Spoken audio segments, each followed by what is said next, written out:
Travis Wingoodsell. Despite staying up late with the breaking news yesterday,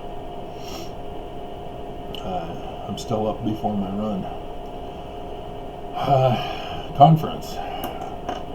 As I've shown you from the signs in the sky, signs in the heaven, in Mormons you do understand twice in the Doctrine and Covenants, we as Mormons have been commanded to look for the signs of the second coming. And so I did the video yesterday that involved the parable of the 10 virgins, with the 5 foolish virgins being compared to the church with the daughters of Atlas, the Pleiades. The false prophet is Atlas, the false king, the false Messiah, the false Christ. And Mormons are following him. And that's the sign in the heavens right now. And what is the false Christ that the Mormons are following doing this weekend? Speaking the words of Lucifer, as he is at the mouth of the goat beast. I don't make this up. That's what's in the heavens right now. You can see it for yourself. You can say, well, goat beast, it doesn't necessarily mean Lucifer. No, it means Lucifer.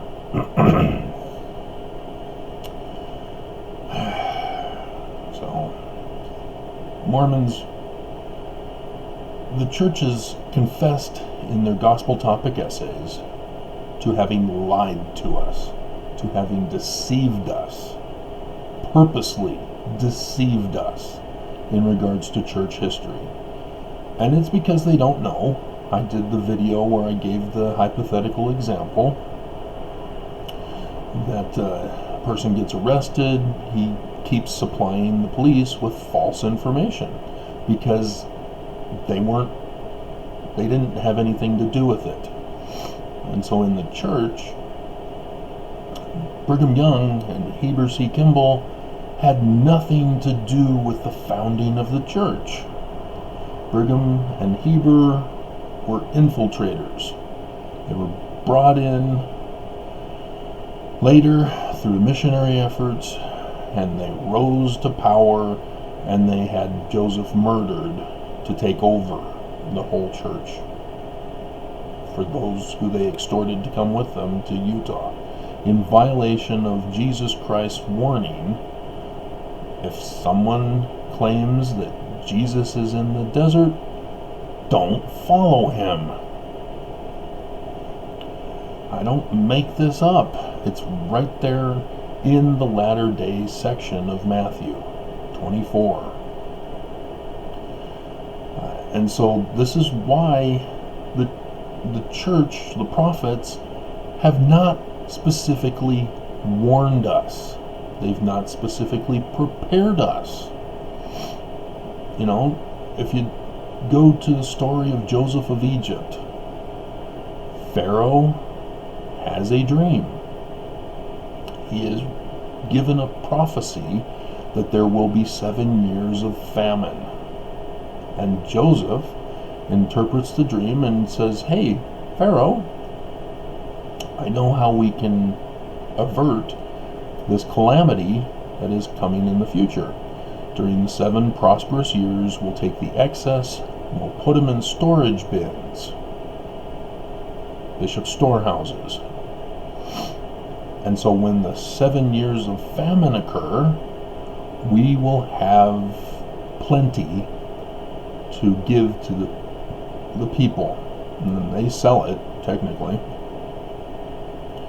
so that when you have people who are able to buy and sell, no big deal. It's like there is no famine during that time period. because people will still be able to receive the necessary grain for crops and be able to make bread as well. So everybody was able to prosper during the famine. That's the story in the Bible. The church, however, is following the example of the parable of the talents with a complete turnaround in interpretation. See, chapter 25 of Matthew follows the latter-day prophecies. And in chapter 24, it warns of false prophets, false Christs, false teachers who will deceive people, deceive the elect. Mormons know very well of the Doctrine and Covenants passage where Mormons are referred to as elect. And yet, the church isn't warning us, the church isn't preparing us, and that's why. By their fruits, Matthew 7, specifically talking about how to identify a false Christ, a false prophet.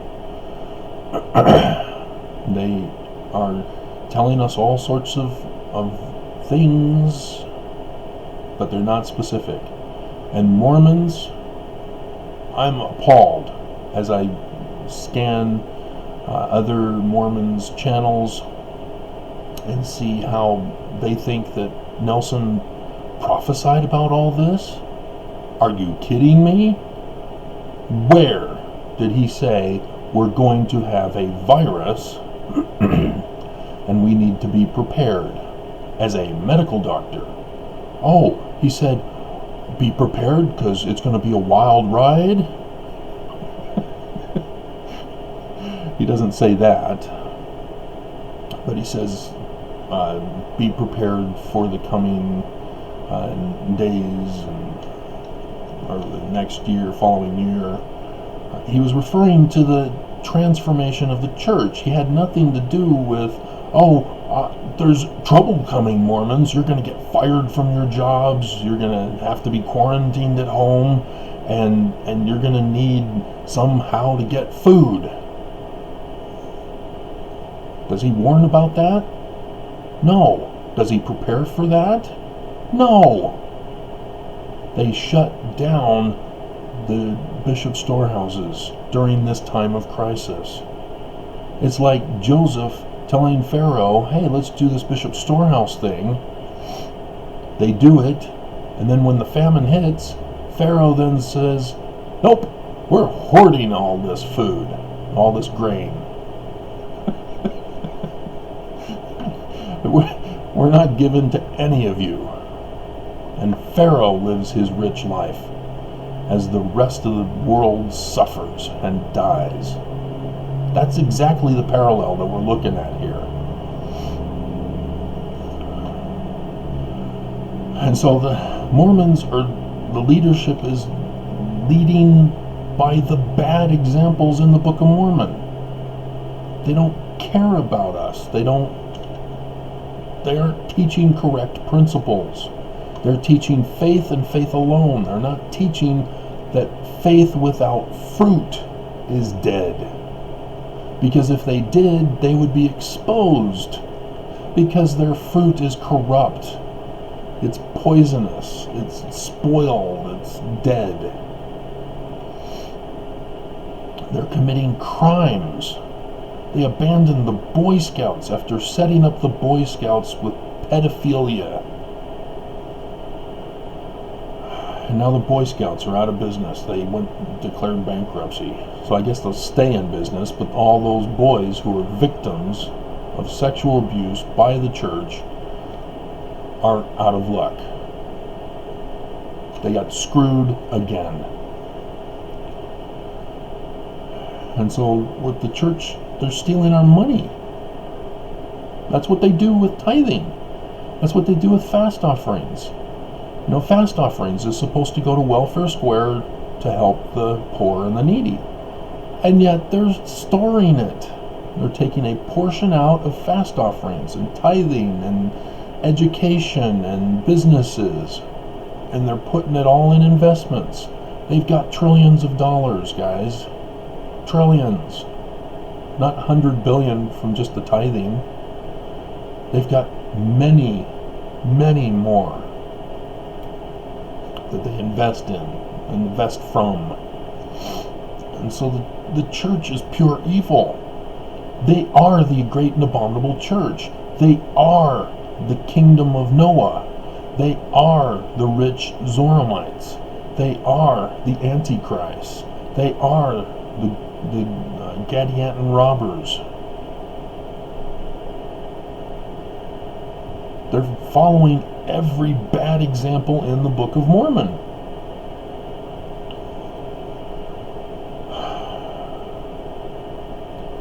They don't know Scripture. They're the worst case scenario for church leadership. And yet Mormons are like, we thank thee, O God, for a prophet to guide us in these latter days. And what's really horrific, the church is shut down. They've done all these things I've been talking about, and they have the audacity to have a conference this weekend. Do you not understand why the sign in the heaven says Nelson will be speaking the words of Lucifer this weekend? Why the church members are sticking with the false Christ Atlantis with his daughters, the Pleiades. How is that complicated for you to understand? Your lives have been shattered, and the church blames you because you're not prepared. Because the church didn't warn you to teach you how to be prepared. Didn't provide assistance when the government refuses to control business. And business enslaves us. You know, you work at McDonald's to be a burger flipper. You can't take care of yourself, let alone a family. That's the kind of tragedy we're in. And they blame us because, well, you didn't get yourself a doctor position or a CEO of a company or a lawyer or a judge or something prestigious so that you can take care of your family and be righteous.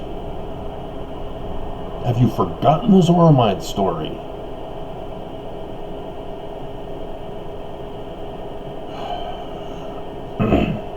You know, you look at the family proclamation and you use it as a weapon to separate families, rather than say, hey, we want to build and strengthen families.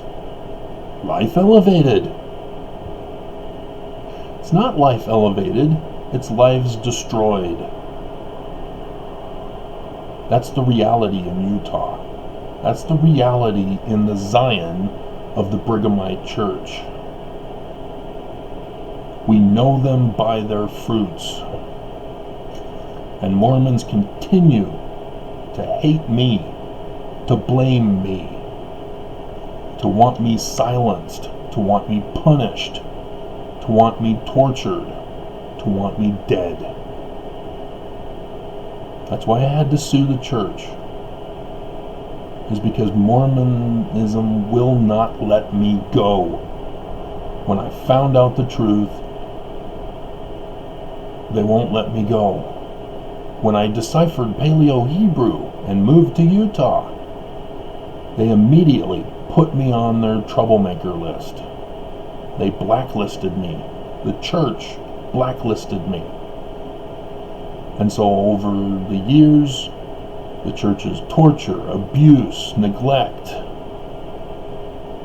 I said, stop! And they had me disappeared. I miraculously got out. But they're still coming after me.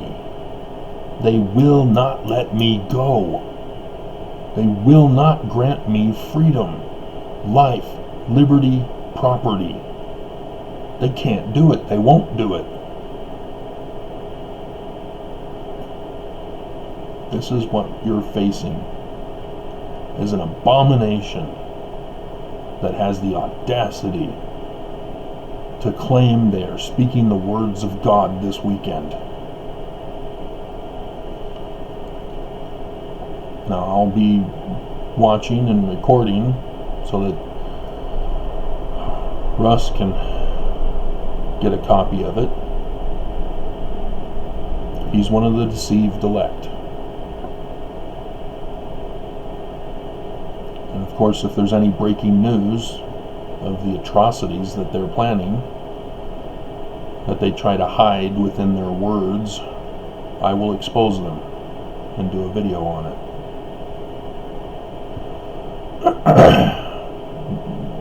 This is just unacceptable, Mormons. This is not the church that I thought I was in growing up these 50 years.